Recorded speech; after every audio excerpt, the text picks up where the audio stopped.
Entenda o resultado dos seus exames de sangue em 10 minutos. Se você já fez exames, levou para o médico ou viu que estava tudo normal, mas você continua se sentindo cansada, inchada, sem energia e com dificuldade para emagrecer, eu vou te falar uma coisa que pode mudar completamente a forma como você enxerga a sua saúde. Exame normal não significa saúde ideal. Antes de continuar, deixa eu me apresentar. Eu sou médica, meu nome é Luciana Lavigne. Eu tenho mestrado em Ciência da Saúde, pós-graduação em Medicina Funcional Integrativa e pós-graduação em Gastroenterologia Funcional e Metabolômica. E aqui eu te ensino a entender o seu corpo de uma forma prática, conectando sintomas, exames e estilo de vida. Agora me responda com sinceridade. Você já olhou um exame seu e não entendeu absolutamente nada? Hemograma, glicose, colesterol, ferritina, um monte de números, um monte de referências e no final você fica sem saber o que aquilo realmente significa. E é exatamente isso que eu quero te mostrar. Como começar a entender seus exames de uma forma simples, em poucos minutos e principalmente, como isso se conecta com o que você tem sentido no seu dia a dia. A primeira coisa que você precisa entender é que aquele valor que vem ali, o valor de referência normal do laboratório, dito como normal, não é o valor ideal. O laboratório ele usa uma faixa baseada na média da população. E a média da população hoje não é saudável. Então, quando você está dentro daquela referência que é dita normal no seu exame, não significa que o seu corpo está funcionando bem. Significa apenas que você não está fora de um padrão estatístico. Então, vamos começar ali pelo básico. Glicose. Muita gente olha e pensa, a minha glicemia,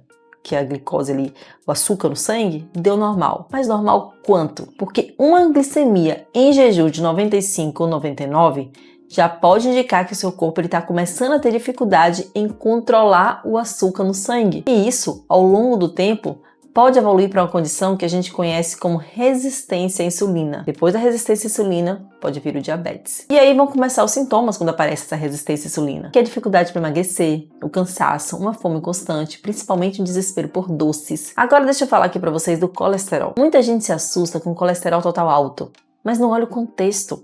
O importante não é só o colesterol total, é entender o HDL, o LDL, os triglicerídeos. Triglicerídeo alto, por exemplo, estão muito mais relacionados ao consumo de açúcar e carboidratos refinados do que gordura. E isso muita gente ainda não sabe. Por exemplo, a ferritina. É um exame que gera muita dúvida. Uma ferritina baixa, o que é uma ferritina baixa? Abaixo de 70. Pode indicar deficiência de ferro, mas a ferritina alta, que é acima de 150, pode ser um sinal de inflamação crônica. Então você não olha só o número, você tem que entender o contexto do organismo. O mesmo acontece com o TSH relacionado à tireoide. Muitas pessoas têm sintomas claros de um metabolismo lento, como cansaço, queda de cabelo, intestino preso. Mas o exame está normal dentro da referência do laboratório. Só que esse normal pode não ser o ideal para você. E é exatamente aí que entra essa análise funcional, esse olhar além do básico. Eu vou te falar de alguns valores que são ideais no exame de sangue. Vitamina D. Se você vai com a vitamina D de 30, no seu exame vai dar que maior que 30 tá normal, mas não tá. A vitamina D tem que ser pelo menos maior do que 60. A B12, 200, 300 não tá bom. Tem que estar entre 600 e 900. O zinco entre 100 e 120. O cobre entre 85 e 125. E o selênio entre 90 e 150. Ferro entre 110 e 170. E a ferritina entre 70 e 150. Então o exame ele não trata. Quem trata é o contexto. Você não pode olhar um exame isolado. Você tem que conectar exames, sintomas, estilo de vida. Porque muitas vezes o exame ainda não alterou, mas o corpo já pode estar dando sinais. Então você pode estar ali dentro daquela referência normal, mas não é o ideal. Você já está com deficiência dessas vitaminas que eu citei aqui. E você olha a referência do laboratório, você vai estar dentro daquela referência baixa. Então o seu corpo ele fala com você antes de dar alteração no exame. Sintoma é um aviso. E é aqui que muita gente se perde. Começa a ver alterações, pesquisar, tentar tomar suplementos por conta própria e acaba mais confusa ainda. O que trava a maioria das pessoas não é falta de exame, é falta de interpretação e estratégia. Outro ponto importante é a inflamação. Muitos exames não mostram a inflamação de uma forma clara no início, mas o corpo já está sentindo. E essa inflamação crônica, que a gente chama de inflamação crônica de baixo grau, que muitas vezes é silenciosa, ela pode estar por trás de grande parte de sintomas modernos que você não associa. O grande erro é você esperar o exame piorar para começar a agir, quando você poderia estar corrigindo antes pelos valores ideais. Então entenda isso com clareza. Saúde não é ausência de doença. Saúde é funcionamento ideal do corpo. Quando você olha os seus exames, a pergunta não deve ser: meus exames estão normais? Mas sim, meus exames estão ótimos ou simplesmente eles não estão ruins? Então, essa diferença muda tudo. Porque quando você começa a entender isso, você deixa de ser refém de um papel e passa a ter autonomia sobre a sua saúde. No final, a proposta não é que você vire médica, mas que entenda o básico para não aceitar respostas superficiais. Porque quem vive no seu corpo é você. Agora me conta, você já teve um exame considerado normal pela referência do laboratório, mas você continuava sem se sentir bem? Agora vamos tocar aqui no estilo de vida. Por exemplo, o refrigerante zero. Se você acha que refrigerante zero é uma escolha saudável só porque ele não tem açúcar, você tem que entender algo básico aqui. Ele pode estar impactando diretamente o seu cérebro, a sua memória, a sua clareza mental, mesmo que você não perceba isso agora. Por que eu estou trazendo a alimentação aqui? Porque era um dos primeiros tópicos que a gente tem que agir para começar a melhorar os nossos sintomas, para a gente começar a melhorar o nosso estilo de vida. A gente começa agindo no que a gente come, porque o alimento vai ser digerido no intestino para a gente absorver aqueles nutrientes que vão para o corpo todo para formar hormônios, neurotransmissores. Começa no que a gente come a nossa mudança. Muita gente troca o refrigerante comum pelo zero achando que usando zero está fazendo a escolha melhor, porque não tem açúcar, então tá tudo bem. Mas não é assim.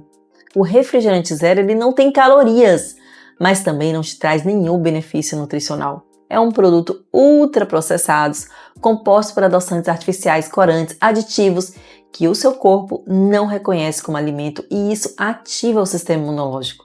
Então sua inflamação crônica sobe. Alguns compostos que estão presentes em alguns alimentos têm potencial de interferir na expressão genética e no funcionamento do sistema nervoso, o que significa que impacta o funcionamento até do seu cérebro a longo prazo. E isso afeta a memória, afeta foco, afeta a clareza mental e o mais importante, isso não acontece de uma forma imediata. É um processo silencioso, cumulativo.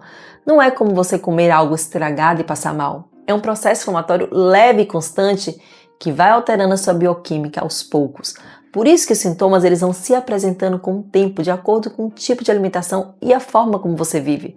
Quais são os pilares básicos da saúde? Alimentação, rotina, equilíbrio do sono, suplementação. Então, um dos principais componentes do refrigerante zero, por exemplo, é o aspartame, que interfere diretamente na produção de neurotransmissores, como a serotonina, a dopamina, diretamente ligados ao seu humor, à motivação e à concentração. Eu só estou te explicando como que alguns aditivos começam a agir no seu corpo. Além disso, tem corantes como o caramelo 4, que está associado a processo inflamatório. E quando a gente fala de cérebro, inflamação é algo extremamente delicado, porque pode estar associado a longo prazo a doenças neurodegenerativas. Outro ponto importante é que o refrigerante zero mantém o seu paladar condicionado ao doce, perpetuando aquele desejo por sabores intensos. E isso dificulta a redução real do consumo de açúcar. E mesmo sem açúcar, alguns estudos mostram que os adoçantes artificiais eles podem interferir na resposta à insulina e na sua microbiota intestinal. E quando você altera o intestino, você altera a microbiota, você gera inflamação crônica, a imunidade cai e tudo isso impacta no seu corpo todo. Então a pergunta não é tem ou não tem calorias. A pergunta é isso nutre o meu corpo ou só não engorda? Porque saúde não é só sobre caloria. Tudo que você consome diariamente constrói ou prejudica a sua saúde. Não existe neutralidade. Então, antes de pensar, é só um refrigerante zero? Pense no padrão, na frequência e no hábito, porque o corpo responde ao que você faz todos os dias. Então, para você realmente melhorar a sua saúde, você tem que agir em pilares básicos, alimentação, rotina, sono, suplementação, saúde mental, para você realmente mudar os seus exames e começar a melhorar. Aqui no perfil você encontra diversos vídeos ensinando qual que é a alimentação ideal e compatível com o ser humano. Se você quiser aprender como suplementar do jeito certo, digita Vitalidade, que eu vou te mandar o link para você realmente entender como você suplementa.